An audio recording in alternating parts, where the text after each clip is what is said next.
I showed up to the party with a 4-pack of Doom Bar Amber Ale, a 4-pack of Stella, and a bottle of Shiraz. That should have been enough for almost everything. I wasn't invited, but my best friend Brian was going to come with his longtime girlfriend Claire. So he asked me to go with him. He actually called me and asked if I could come to the party and watch Claire. He was having problems at work and was going to be late. He didn't like leaving her alone with all the office Lotharios. I was lonely at that moment. It was a birthday party for a girl from Claire's office. She worked as a secretary for a local solicitor, one of the few, so it was assumed there would be 1 or 2 single girls there.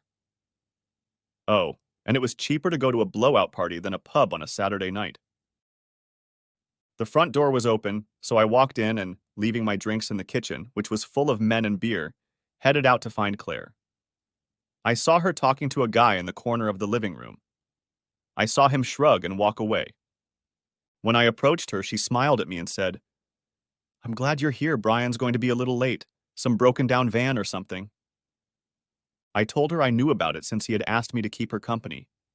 She touched my arm. "Thanks for that. They keep trying to get me to talk. Could you get me a drink, please? I don't want to go into the kitchen. It's like entering a lion's den." Brian worked as a transportation manager for a local delivery firm and called me, saying he would be late because he was going to either fix the van or reload the load into another one so the driver could finish the delivery. He's coming over as soon as he can, so could I look after Claire until he gets here? He was a little nervous about her being alone. It was a party for a girl she knew from work, so it shouldn't be a problem. She'd be able to find someone to talk to. I figured he was a little paranoid, but whatever. He's my buddy, he asked, and I'll do it. Brian and I have been friends since we went to elementary school at the age of 4, which is almost 22 years ago, and we've helped each other all that time. He helped me through my first heartbreak when I saw my then-girlfriend Sharon making out with Charlie. He said we weren't exclusive, and it was actually Charlie's 7th birthday party. I helped him when he didn't make the soccer team when he was 13 in grammar school, and the sports master told him to come back next year when he was taller, healthier, and faster. I sympathized with him, and we started going jogging together. The next year, he made the soccer team and found that he enjoyed running too. Running also helped me get a place as a forward on the school rugby team. Over the years, we got into a few scrapes, mostly over broken windows and being late for lessons because we farted. Setting fire to the trash can behind the sports pavilion when we tried our first cigarette didn't please the principal. A 2-week suspension plus extra homework on lung cancer research made us both give up smoking for life. The bullies decided it wasn't worth taking on 2 of us, and after a while they left us alone. College came along. Brian studied business, and I studied accounting. During college, we continued to play sports. I called him Ponzi because he would run around kicking a ball and falling down as if in pain. He called me a chubby Neanderthal because I would run around and throw myself at other men. And honestly, most of the players I play with definitely look like Neanderthals. Through all this exercise, Brian and I became pretty fit. Brian got a job as an assistant transportation manager, which really meant office dog body and driver when needed.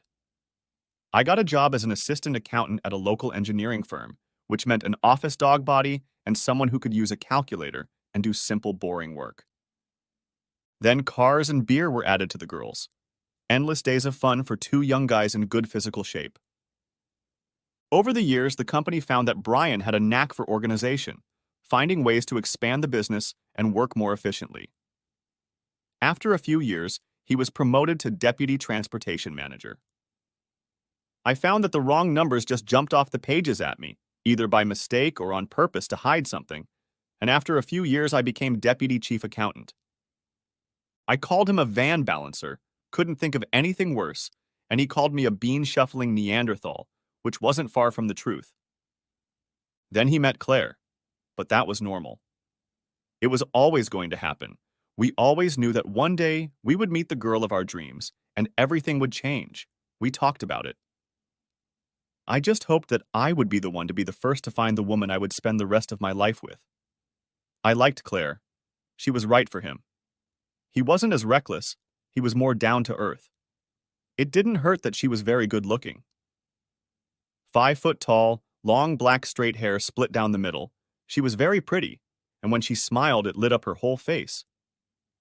I know I shouldn't do this, but I have to say, the body looked pretty good too. They dated for a little over 2 years. She had moved in with Brian about 6 months ago, but I had heard rumors that she hadn't sold her apartment, but was just renting it out. I didn't often get the chance to talk to Claire alone, so I asked the question that had been on my mind for a while. So when are you two getting married? Subtlety wasn't my strong suit. She looked a little embarrassed. Brian's been dropping hints, but I keep telling him I'm not ready yet. She looked at me as if she'd given away some secret. Don't get me wrong, I really love him. He's kind, considerate, sweet, funny, and very, very nice. I felt something was missing, something she wasn't telling me.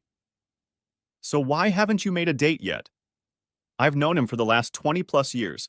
He's a great guy, a great buddy. And I'm looking forward to being best man so I can mess around with some of your bridesmaids. She got a little serious and I tried to lighten the mood. It didn't work. We were standing in a corner so it was quiet. She turned to face me and put her hand on my arm. Dave. She looked me straight in the eye. It was a little unnerving. I've known you for a few years now, so I know you can keep a secret, but as great as Brian is, there's something missing. Now I was confused. I had seen these two together for the last couple years. They were amazingly perfect for each other. It seemed like they could always tell what the other was thinking. I never know what a woman is thinking, even when she tells me what she's thinking. It's just, well, he is.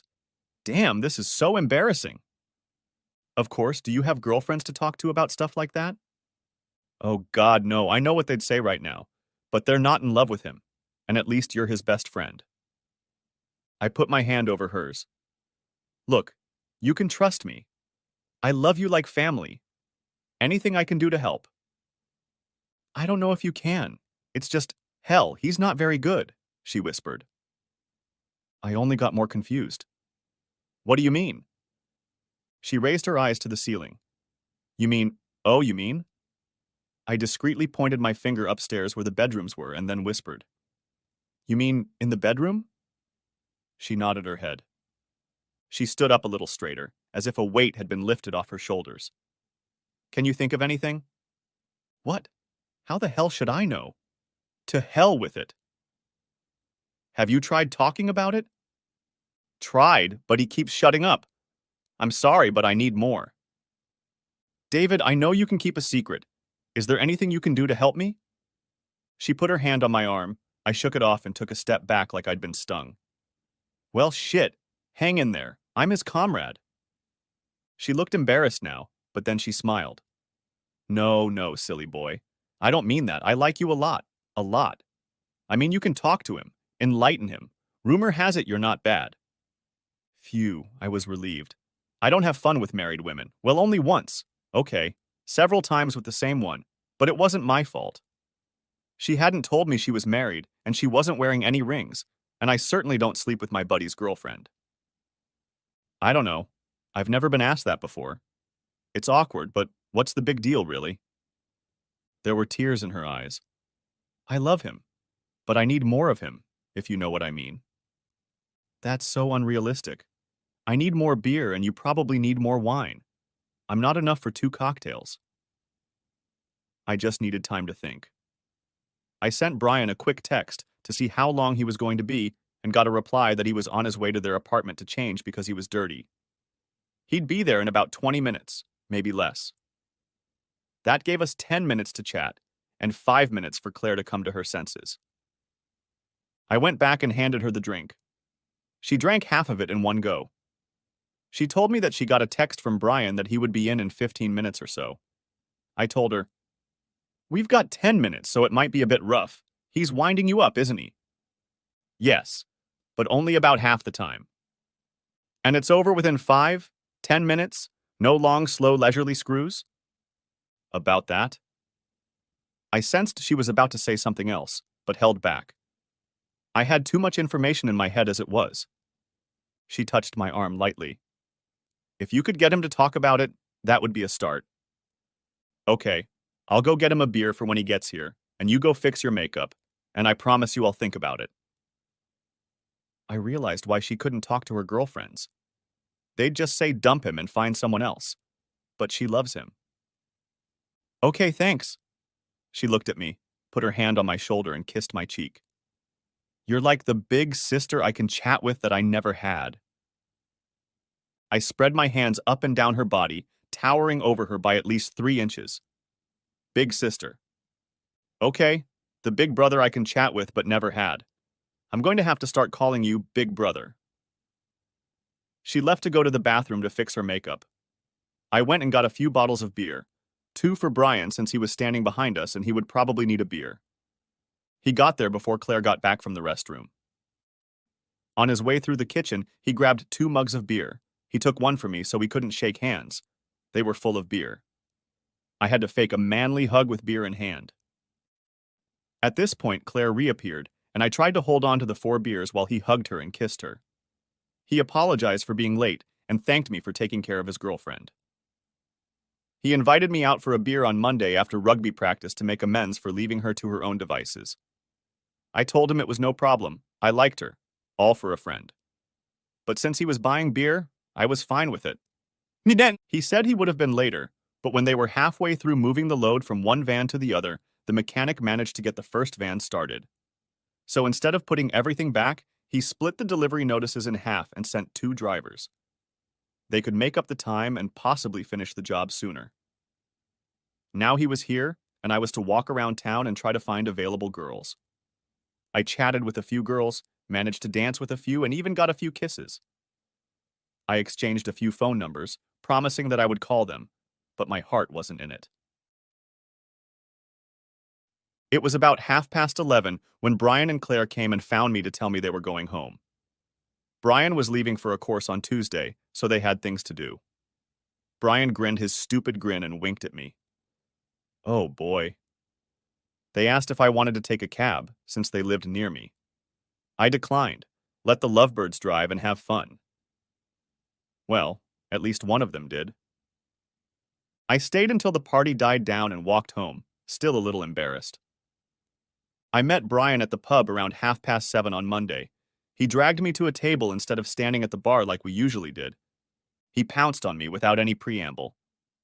I think Claire is seeing someone else. Shit.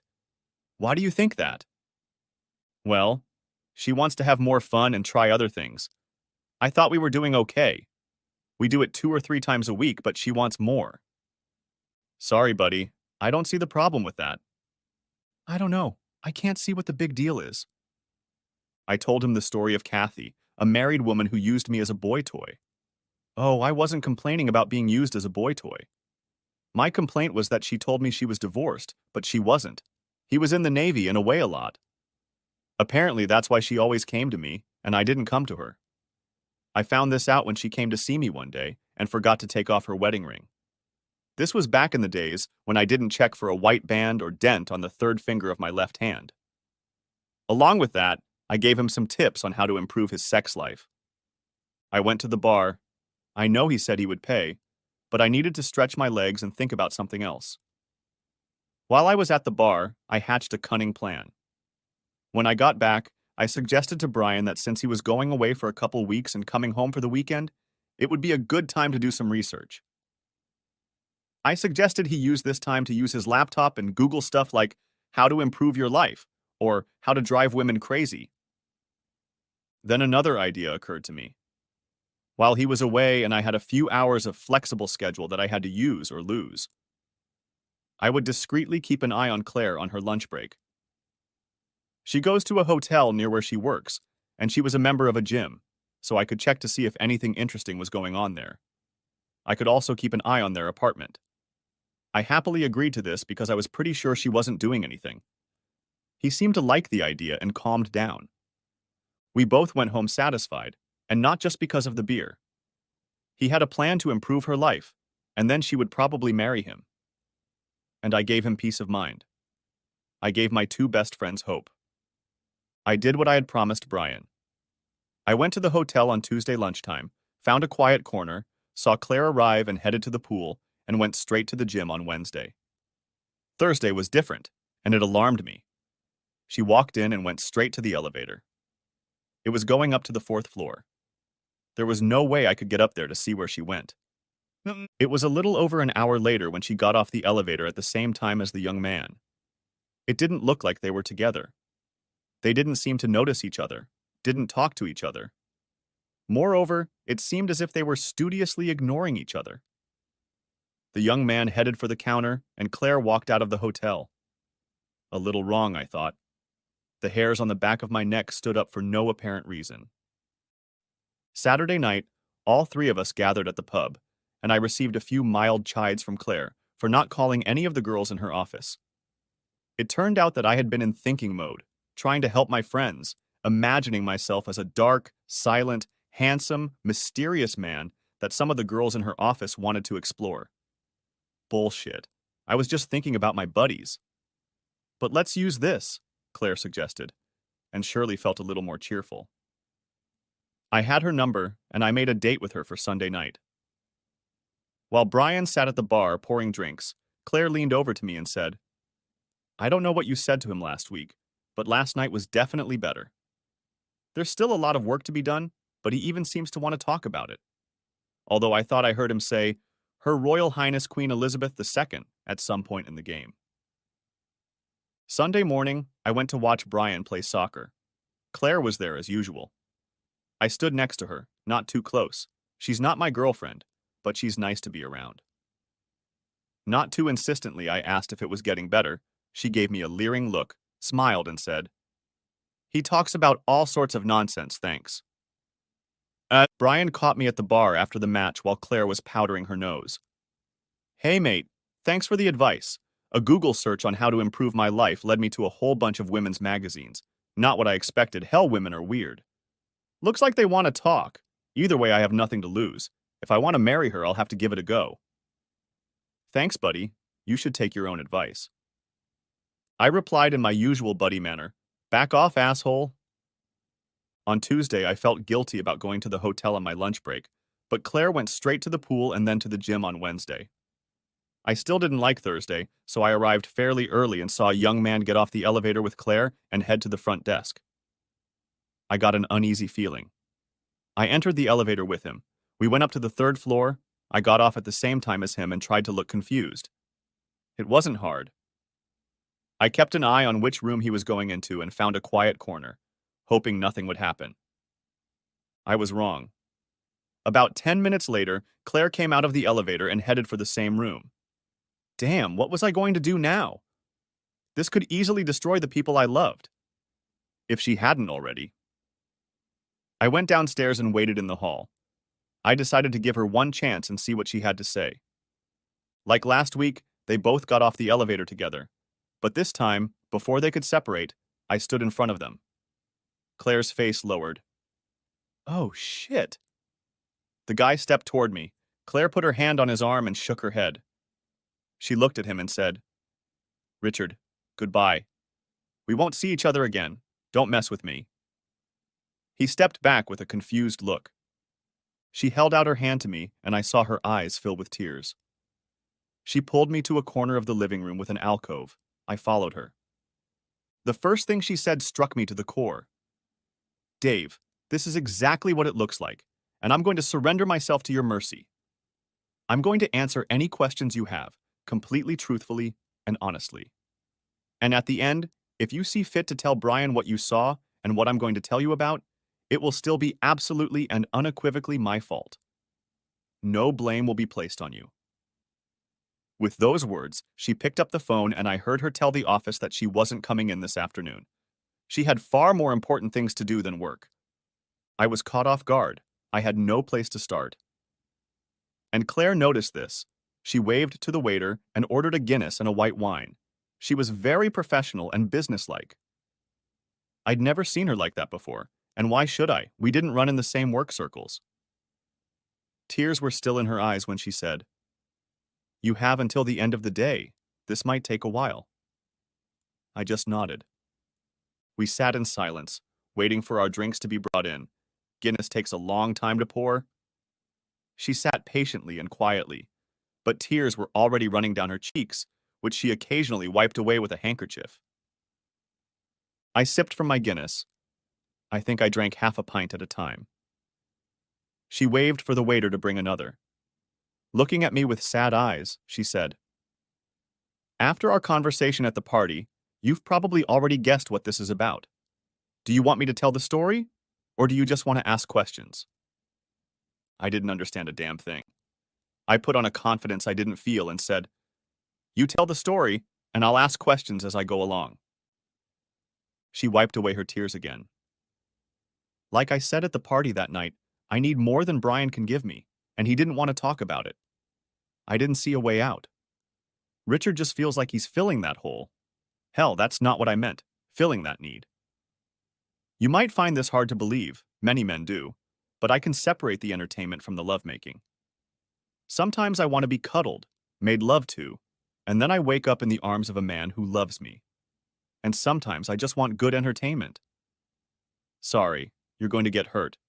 Brian can't give me a second one yet. He was damn close to it on Saturday. Richard is just doing the second part. I saw no way out but to stay with Brian and get the dose of entertainment I needed. And before you ask, I don't work with him. He was someone I met at a lawyer's meeting across town. He's married and has no plans to leave his wife, and I'm just a side piece for him. We see each other once or twice a month when I have a need, rarely 2 weeks in a row, but he's checked the box, and when Brian gets back on Friday, I'll be able to cuddle in the arms of a man who loves me. That may not sound reasonable to you, but it does to me. Any questions? She was still very businesslike, like she was covering herself with a shield. A few, but I'm trying to figure out how much I really want to know. What questions are important? What answers are important? So some of them are irrelevant because I don't know what is. Like where you and he met and who proposed to whom.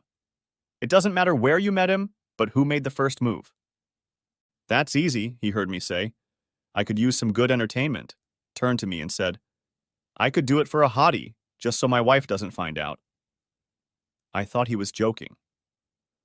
Later, he caught me as I was leaving the ladies' restroom, took me by the hand, and led me to one of the partners' offices. I won't go into details, but I got what I asked for. Are you sorry? That's a tough question. Am I sorry you caught me? I don't. Part of me says I'm glad I put it out there. Part of me says I'm glad you gave me a reason to stop, even if Brian leaves me. Part of me regrets that I won't get any more good entertainment. I'll miss it. Regret that I had to leave Brian, yes, absolutely. I don't want to say anything against Brian because it's not his fault. It's all my actions. I should have been stronger. Whether I will continue, I don't know. But probably not, now that Brian is feeling better. Brian and I have started talking, and he took some of my suggestions Sunday night, so I can see a time when Richard won't be needed. Anyway, you forced my hand. Richard will be gone. I don't regret it. She answered several of my questions at once. Even the ones I didn't know I wanted answers to, or even intended to ask. I didn't want to know how many times. Once was enough. I wasn't Brian, and that would hurt him, and it would hurt me. And while I cared for her, I didn't love her the way Brian did. Do you love Brian? She didn't answer as I expected. You've seen us together. What do you think? I know the fact that you saw me with Richard makes it questionable, but I'll answer your question. Yes, absolutely. I plan to grow a pair, and the next time he asks me to marry him, I will say yes. You will consider me a conniver and a cheat, and of course you will be right. You will also ask me if I would do it again. I've given it a lot of thought, and if Richard hadn't taken the initiative, no. I was never looking to be entertained. You ask me if he's better than Brian. Yes, of course he's better than Brian in terms of pure entertainment. Otherwise, I wouldn't have done it. That's no excuse, but if Brian and I could just talk about it and he would listen to me, he could be a lot better. Heck, he's a better person just by talking to you for one night. We haven't come to that yet, and I'd still like to know, where is Margaret Thatcher here? You seem to have planned this all out. You answered all my questions as if you knew you were going to get caught. What's more, you answered some that I didn't intend to ask. No, I never expected to get caught. Those are excuses I used to justify it to myself. But honestly, once I leave Richard, I forget about him until I get the itch. By the way, how did you catch us? When we got off the elevator, we could have been anyone, but the look on your face almost killed me, and I wasn't going to lie to you. I told her that Brian was doubting all these increased requests to engage in this, almost as if it was coerced. She looked at it in amazement, and to calm him down, I offered to follow her because I was sure nothing was going on, and I had the receipts from the hotel to prove to Brian that I was here, and I was going to make him pay for my coffee and beer. I told her that I had seen her last Thursday, and while there was nothing inappropriate, when I saw her with this guy, my hair stood up. So I got here earlier in the week, saw Richard checking into his room, followed him in, and saw her walk into the same room. Shit, she said. It wasn't a guilty pleasure. I was just trying to make him better. I was just trying to make him into the lover I know he can be. He's good at everything else. He just needs a little help with that. Oh shit. I had a lot to think about. I have a couple questions. Why didn't you ask me not to tell Brian? That seemed to throw her off balance. I wouldn't have done that to you. It wouldn't have been fair to either of you. I wouldn't ask you to choose between me and him. I know what you two have done in the past and how much you cared for each other. I wouldn't ask you to put me above him. I know you like me, but not that much. I'm sorry. I like you and you're a good friend. So I couldn't do that to you either. Before you tell Brian, can I ask you a favor? One last one, because he's definitely going to dump me, kick me out. And I don't think you're going to be my friend for long. She reached across the table to take my hand. I yanked it away like I'd been bitten and didn't let her touch me. I guess I deserved it. Tears stood in her eyes. Let me tell him, please. I'll be honest with him, right down to the fact that you caught us, and I asked you to let me be the bearer of bad news. I can't let his best friend tell him when I'm breaking his heart myself. I looked at her and stood up. I want to scream and yell at you and call you every name under this goddamn sun. I need to think, if I make a mistake, I'm going to ruin a whole bunch of friendships, mine and Brian's, yours and Brian's, mine and yours, and a whole bunch more. I paused. Until an hour ago, I treasured our friendship. With those words, I left, leaving even a near pint of Guinness on the table, more important than a good beer or even a Guinness. Damn, blast and damn again. What the hell to do now? The first task is to protect Brian. But how and from what?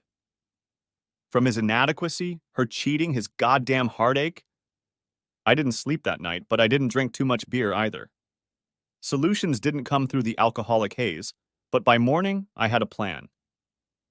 I knew Brian wouldn't be home until 5 o'clock that evening, but I know how these courses can go, especially on a Friday. I don't think he'll be home closer to an hour than 5, and I don't want to be caught having a deep conversation with his girlfriend.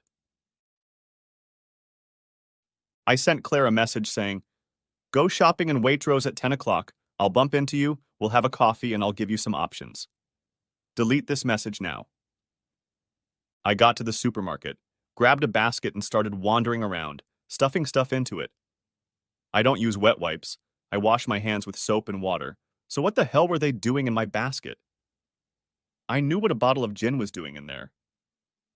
We bumped into each other right at the entrance to the cafe.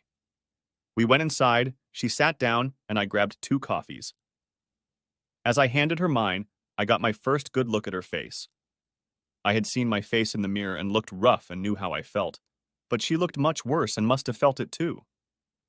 This time, my balls grew, and I started. Looking her straight in the eye, in a voice I didn't quite recognize as my own, I began. Part of me hates you, and part of me loves you like a sister. I didn't sleep last night. As a man, I understand what you're getting at if you want to share the fun and the love, because I did. Katie was a prime example. And as much as I want to hate you for it, I can't. I can't be such a hypocrite. I figured if someone told him, it was okay to do as you said. But I have an alternative. Confusion flashed in her eyes. There was only one way this could end for her. We'll never tell him what you did. I reasoned so she didn't have coffee in her mouth or a cup in her hand. I'd never seen anyone look so surprised. When I sat down at the table with the coffee, I think she saw the Grim Reaper sitting on my shoulder. What? How? When? How? What? It's my suggestion. We'll never tell him. There are a few things you said. He gets better. He starts talking. He listens to you. While he was gone, he Googled something on the internet, and it led him to a whole bunch of women's magazines. He says women are weird, and he's probably not wrong. But that's why he was more inclined to listen to you this week. You told me what you should have told him. He told me what he should have told you. You two need to talk together. I know you've been trying and he's been fighting you off. But from what I understand from your conversations, it started happening last weekend. So if you promise me on your mother's grave, and I know she's not dead yet, that you will never cheat on him and will love him until the day one of you leaves this earth, I won't tell him and will leave it up to you. I will still listen and help you both, because I love you both. The look on her face was as if the Grim Reaper sitting on my shoulder had just fallen off his perch. You'd do that for me? For Brian and me? Yes, I'll do it for my two dearest friends, all their parents, and quite selfishly for me too. But if you let him down one more time, I'll spread those sordid details far and wide. She was already openly crying and running out of paper napkins. I even handed her my handkerchief, having bought a clean one and a spare. She'd cried a lot the last few times we'd met. Yeah, hell yeah, anything, absolutely anything, she said.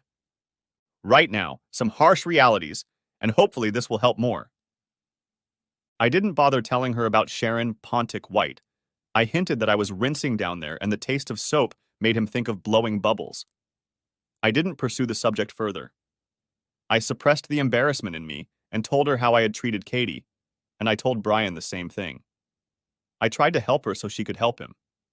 She sat there with a stunned expression on her face, and I don't know what surprised her more, what I had done, or the fact that I dared to tell her what I had done to Katie. I got up. I needed to leave urgently and told her. I'm completely exhausted. You've worn me out. I'm playing rugby tomorrow afternoon. Maybe I'll see you there. Maybe I won't. If you're not there tomorrow as a couple, well, I'll see you then. I walked out. I paid for the gin but left the napkins. That was it. The deed was done. Time to move on. At least Brian would still be around. Of that I was sure. We pulled ourselves up, slapping each other on the back, yelling at each other, calling each other names as we ran out of the pavilion. Right at the foot of the steps stood Brian and Claire, the biggest smile on her face. And he was just as happy as Larry. He gave me 2 thumbs up. He was laughing heartily. I don't remember much about the game. They told me I ran like the wind and we won the game. I didn't see them that weekend or the next. They were gone for a few days. The following Wednesday, I got a call from Claire asking if I would be at the club on Friday night. It sounded like she was asking me to be there, and I told her I would. There was a small disco going on, not very loud music, more like background noise. The 3 of us sat in an alcove. Claire had a serious look on her face, and I noticed she hadn't had much to drink. She sat between us, and suddenly, as the music faded, she turned to Brian. I felt her hand touch my thigh, which was a little strange, but then she found my hand and squeezed it. Looking Brian straight in the face, she said, "Are you going to ask me?" "Ask you what?" "You know, the question you've been puzzling over for the last 6 months." Oh shit. Oh, does that mean you're ready? Stupid fool, I thought to myself. Maybe it was the beer. Well, you won't know until you ask. Surprisingly, he did it right. Shuffling over to the edge of the pew, he got down on one knee and said, "Claire Wolstenholme, will you do me the great honor of becoming my wife?" Everyone noticed Brian kneeling, and there was silence in the hall. "Yes, yes, 1,000 times yes," she said. Squeezing my hand lightly, she released it, slid over to him, and buried her face in his. 6 months later, they were married. And yes, I did hit it off with one of the bridesmaids, but not the main one. She was married. It was Harriet, and she and I dated for the next 18 months. I took Harriet very seriously, and she moved in with me for a while. 18 months after they were married, young Daniel came along and I was his godfather. That's when Harriet left me. When the christening had subsided and only a few of our close friends remained, I got down on one knee and asked Harriet to marry me. She didn't hold back but stood up, said no, and walked out the door. Everyone was stunned. My 2 best friends hugged me while I cried. When I got home, Harriet had already moved out. A couple weeks later, we met for a cup of coffee, and she explained that she couldn't share me, couldn't share her love. I had no idea what she meant. 14 months later, Daniel was joined by Kirsty, and once again, I was the godfather. I went to this christening alone. Things went my way. Over the years, I'd had several girlfriends. None lasted longer than a couple of years, and I resigned myself to leaving this world a bachelor. I was rarely alone. My two best friends made sure of that. Daniel went into the army. I was at his parade at Sandhurst and at Kirsty's graduation from university. Both kids had difficulties along the way, but they turned out to be good people. I was getting on. At 53, you're too old to play rugby, your bones don't heal as well, and I wasn't as fast as I used to be. Brian called me and asked me to meet them on Monday at a pub on the other side of town. We hadn't met at that pub on Monday since the day he told me he thought Claire was cheating on him. That alarmed me a little, but I was even more alarmed when we got there. He was sitting in the same alcove we'd sat in all those years ago, and he looked rough, very rough. I saw him last week, and he looked rough, but not as bad as he looked now. There was a kind of sadness about him. I started, "You look a bit shit, mate. Is everything all right?" Actually, no. Everything is pretty screwed up. Remember when we set the dumpster on fire after smoking our first and last cigarette, and we had to do a lung cancer study? It's not lung cancer, but it's cancer, leukemia. I reached out and grabbed him, and my world came crashing down. I opened my mouth to say something, but he held up his hand and I stopped.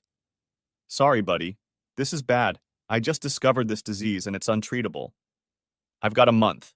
No more. I'm never going back to that goddamn pub again." And that's when I noticed Claire standing on the other side of me. She pulled herself close to me, and the three of us cried our eyes out. "Isn't there anything they can do?" Claire replied. "No, it's gone too far. We didn't know he had it. He just felt tired, so we went to bed early. When he woke up last week looking like that, I made him go to the doctor. He refused. He said it was work and he was just tired." I won't describe the next 3 weeks. They were pretty shitty. The week before Brian died, I was at the hospital visiting him. He gave me an envelope and told me to open it when he left. He made me promise not to open it until then. I promised.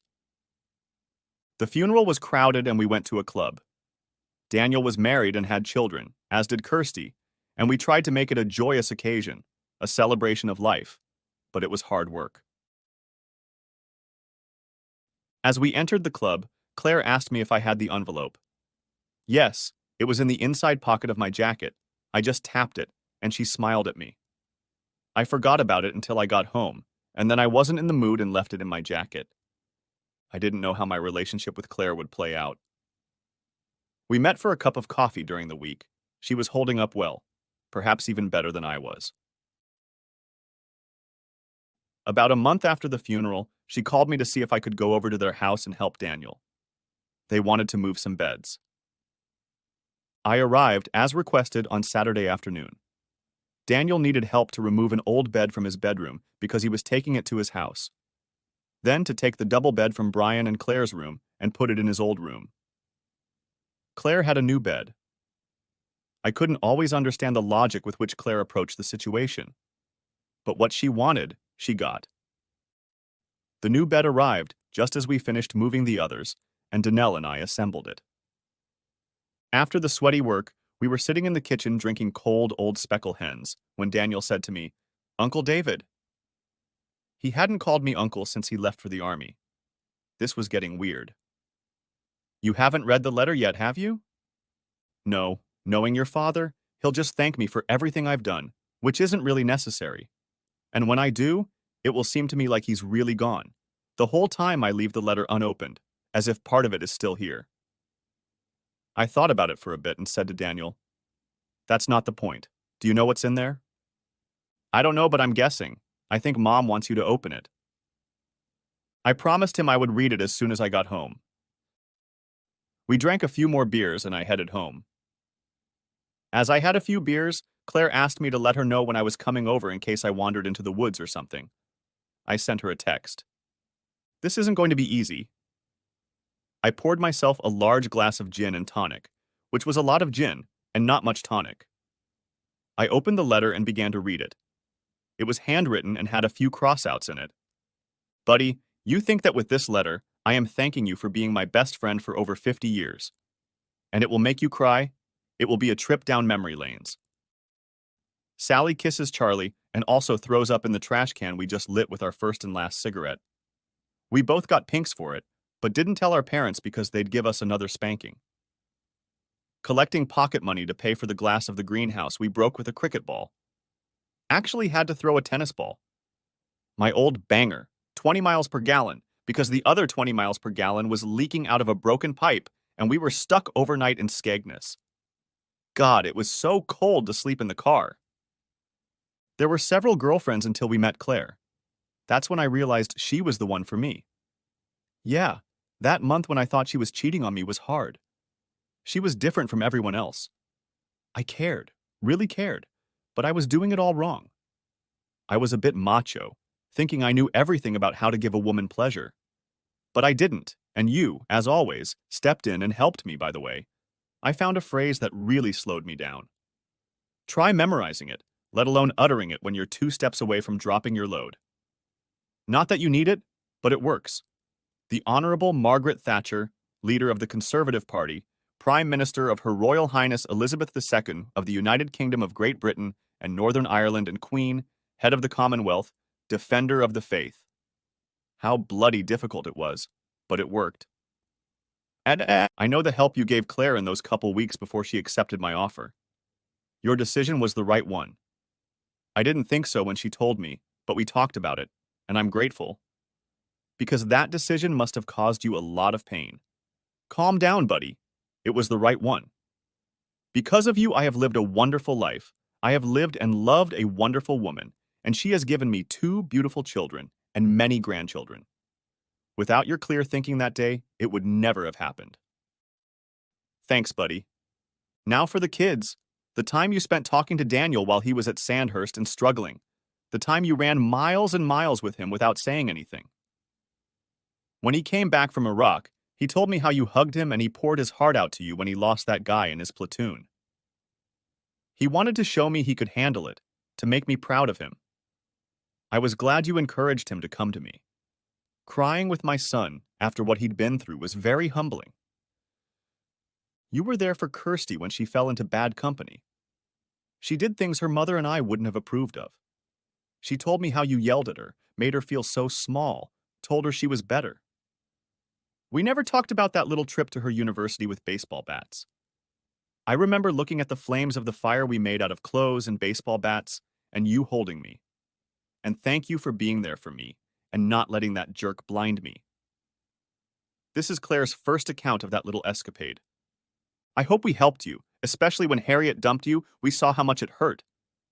But when she did, and how she did it, and what she said to you, it made us think. And we looked at things differently. Claire and I think that's the reason you're lonely too. This is the hardest thing for you, not me, because A, I'm not here anymore. B, Claire and I realized this a long time ago. In fact, you're probably the only one who doesn't see it. You love Claire. Because you love me as a mate, you've pushed it away. You've buried it. Harriet saw it, and so did many other girls. That's why they didn't stay. They loved you, but they couldn't share you.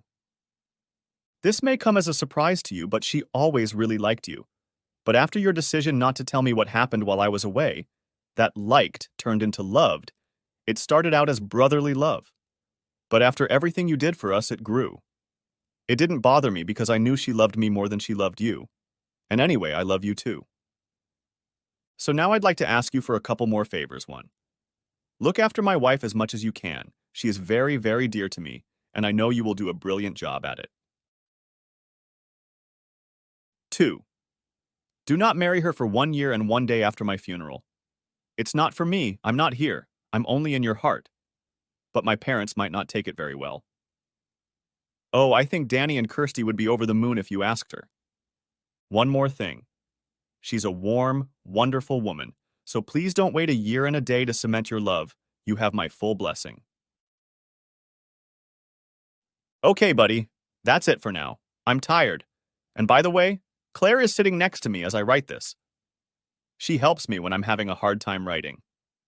So, buddy, I will ask you to continue to take care of my family as you have done for the last 30 plus years. Goodbye, and thank you from the bottom of my heart. Your best friend in the world, Brian. The letter was soaked in my tears. I couldn't think. I finished my gin and tonic and almost choked. Suddenly, I felt a hand on my shoulder and almost jumped out of my skin. I turned around and there was Claire. She was crying.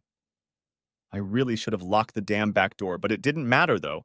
She had a key to my house anyway. Brian and I were right. Do you love me? I don't know. Had I been hiding it all this time to protect Brian? I really don't know.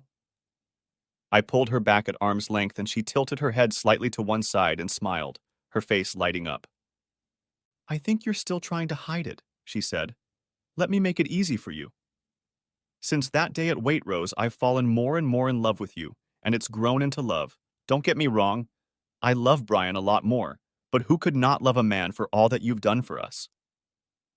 I didn't mind being second best. She took my hand and led me towards the stairs, looking at me and saying, I think it's time. It was a weird party between Christmas and New Year's Eve, and almost everyone was there. My parents, Brian and Claire's parents, Daniel and Kirsty and their tribes. It was like people were walking on the edge. My three dads caught me in a corner. They were kind of corralling me. Brian's father, Jonathan, looked me straight in the eye and said, When are you going to ask her? About what? Claire to marry you, of course. Who said that? Then Claire's father spoke his word. Well, it's obvious to everyone but you. Daniel and Kirsty can't wait. You've been part of their family for so long that this will be the final stage. You're not replacing their dad, you're an added bonus. It's almost like they have two dads. I gave in. Jonathan, Brian wrote me a letter before he died. He told me things I didn't know about myself. And yes, I will ask her. But he asked me to wait a year and a day because he didn't want to upset you. He wasn't sure how you would take it. It was my father's turn. We watched you grow up and saw the messes you both got into. And if some of the rumors are true, you've done some things recently. Jonathan continued. Listen, son, we have your full blessing. Don't wait. Don't waste any time. And we're not getting any younger. They let me go. I went back into the living room and there was silence. I looked around the room. Everyone was looking at me. It was a bloody setup. Brian's mother was fiddling with her fingers. She walked over to me and put something in my hand. I looked down. It was a wedding ring. I'll only lend it to you until you buy yourself a normal one. I was about to walk over to Claire when suddenly she was beside me. I got down on one knee and mouthed the words.